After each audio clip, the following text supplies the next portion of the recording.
شادی میں میری شمولیت از حد ضروری ہے۔ براہ کرم مجھے آج سے پرسوں تک 3 یوم کی رخصت عطا فرمائیں یا عنایت فرمائیں یا دی جائے۔ یہ آپ اس میں ڈیٹ بھی لگا سکتے ہیں پرسوں تک، اس میں آپ جیسے ڈیٹس کا استعمال کر سکتے ہیں کہ اس طرح۔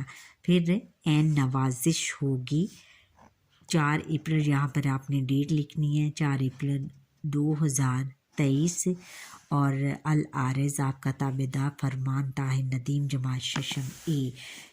اس طرح آپ نے یہ درخواست لکھنی ہے۔ دوسرے یہ انہوں نے پیٹرن دیا ہے، اور اگر اور بھی کوئی درخواست آ گئی تو اس سے پیٹرن کو مد نظر رکھتے ہوئے آپ نے باقی درخواستیں لکھنی ہیں۔ اب سوال نمبر 10 ہے کہ اپنے استاد محترم سے رہنمائی لے کر اس سبق کے اہم نکات یا خلاصہ تحریر کریں۔ اس کا جواب یہ ہے سوال نمبر 11 کا جواب خلاصہ۔ پاکستان کے صوبہ پنجاب ضلع راول پنڈی میں ایک خوبصورت شہر مری واقع ہے، جو کہ پاکستان کے دارالحکومت اسلام آباد سے تقریباً 2 گھنٹے کی دوری پر ہے۔ یہاں کی مال روڈ معروف شاہراہ ہے۔ مال روڈ پر پنڈی پوائنٹ اور جی پی او کی خوبصورت بلڈنگ موجود ہیں۔ یہاں روایتی بازار اور رہائشی علاقہ ہے۔ یہاں خشک میوہ جات، ملبوسات اور آرائشی سامان کی دکانیں بھی موجود ہیں۔ مال روڈ پر بوڑھوں اور بچوں کے لیے ہاتھ والی ریڑھیاں بھی موجود ہیں۔ شام کو مری کی سڑکوں کو لائٹیں ستاروں کی طرح چمکتی ہیں۔ چیئر لفٹ اور کیبل کار پر بیٹھ کر لوگ حسین نظاروں سے لطف اندوز ہوتے ہیں۔ مری کے مال روڈ کے علاوہ پنڈی پوائنٹ، کشمیر پوائنٹ اور باغ شہدا بھی قابل دید مقامات ہیں۔ مری کے قریبی تفریحی مقامات میں گلیات، ایوبیا، پیٹریاٹا وغیرہ بھی ہیں۔ ایوبیا اور پیٹریاٹا جاتے ہوئے راستے میں جگہ جگہ بندر اچھلتے کودتے دکھائی دیتے ہیں۔ کشمیر پوائنٹ پر سیاح برف کی چوٹیوں کا نظارہ کرتے ہیں۔ یہاں ہر سال گرمیوں میں گھوڑا گلی میں بوائے اسکاؤٹس اور گرل گائیڈ کے کیمپ لگتے ہیں، 1 ہفتے کے لیے لگتے ہیں۔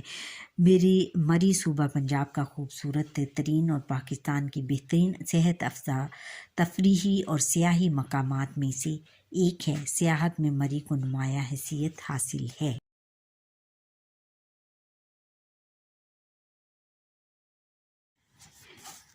اب اگلا سوال ہے کہ پاکستان کے معروف سیاحتی مقامات کے موضوع پر ایک مضمون لکھیے جو کم از کم 200 الفاظ پر مشتمل ہو۔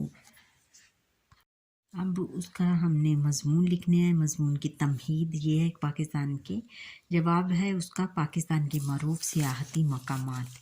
تمہید ہے کہ پاکستان کو اللہ تعالیٰ نے دنیا کی ہر نعمت سے نوازا ہے۔ یہاں خوبصورت وادیاں، دریا، سمندر اور آسمان کو چھونے والے پہاڑ موجود ہیں۔ یہاں کے شمالی علاقہ جات خوبصورتی اور حسن کے لحاظ سے اپنی مثال آپ ہیں۔ آئیے کچھ صحت افزا مقامات کے بارے میں جانتے ہیں۔ وادی، سب سے پہلے ہم پڑھیں گے وادی سوات۔ یہ وادی صوبہ خیبر پختونخوا میں واقع ہے۔ اس وادی کے حسن کی وجہ سے اسے ایشیا کا سوئٹزرلینڈ کہا جاتا ہے۔ یہ خطاب اسے ملکہ برطانیہ نے دورہ پاکستان کے موقع پر دیا تھا۔ وہ اس وادی کے حسن سے بہت زیادہ متاثر ہوئی تھیں۔ یہاں رات کے وقت جنگل کی سی خاموشی ہوتی ہے، سرد ہوائیں دل بہلا دیتی ہیں۔ اب اگلا ہے کہ وادی ہنزا۔ وادی ہنزا گلگت بلوچستان میں واقع ہے۔ یہ سطح سمندر سے 2500 میٹر بلند ہے۔ یہ وادی اونچی چوٹیوں کی وجہ سے دنیا بھر میں مشہور ہے۔ ان چوٹیوں میں راکا پوشی، الٹرا پاک اور گولڈن پاک مشہور ہیں۔ راکا پوشی کے دامن میں ایک خوبصورت گاؤں اپنی دلکشی کی وجہ سے بہت مشہور ہے، وادی کاغان۔ اب وادی کاغان صوبہ خیبر پختونخوا کے شمال میں واقع ہے۔ یہ وادی بہت خوبصورت ہے۔ اس وادی کا خوبصورت مقام شوگران ہے۔ یہاں بڑی تعداد میں جنگلی پھول اور سرسبز شاداب باغات ہیں۔ شوگران سے 2300 فٹ کی بلندی پر جائیں تو وہاں پہاڑوں کی ملکہ ملکہ کوثر کا نظارہ ہوتا ہے۔ اس وادی میں چیڑ اور دیودار کے بلند و بالا درخت موجود ہیں۔ وادی نیلم یہ آزاد کشمیر کے دارالحکومت مظفر آباد کے قریب ہے۔ یہ وادی دریائے نیلم کے دونوں اطراف واقع ہے۔ یہ وادی 134 کلومیٹر فاصلے پر محیط ہے۔ اس وادی میں ہر طرف ہریالی، گلیشیئر، جھیلیں اور پہاڑی مقامات واقع ہیں۔ یہاں کا موسم گرمیوں میں بہت خوشگوار ہوتا ہے، جبکہ سردیوں میں یہاں برف باری ہوتی ہے۔ اب لاسٹ ہے کہ وادی زیارت بلوچستان میں کوئٹہ سے 145 کلومیٹر کے فاصلے پر ایک پرفضا مقام ہے۔ یہاں صنوبر کے اونچے جنگلات کے درمیان ہوٹل بنے ہوئے ہیں۔ اس پرفضا وادی میں قائد اعظم نے اپنی زندگی کے آخری ایام گزارے تھے۔ آگے بچوں سرگرمیاں ہیں۔ اخبارات، رسائل، ٹی وی اور انٹرنیٹ کی مدد سے آپ پاکستان کے متعلق مزید معلومات حاصل کریں۔ یہ معلومات جماعت کے تمام بچے ایک دوسرے کو بتائیں تاکہ سب کے علم میں اضافہ ہو۔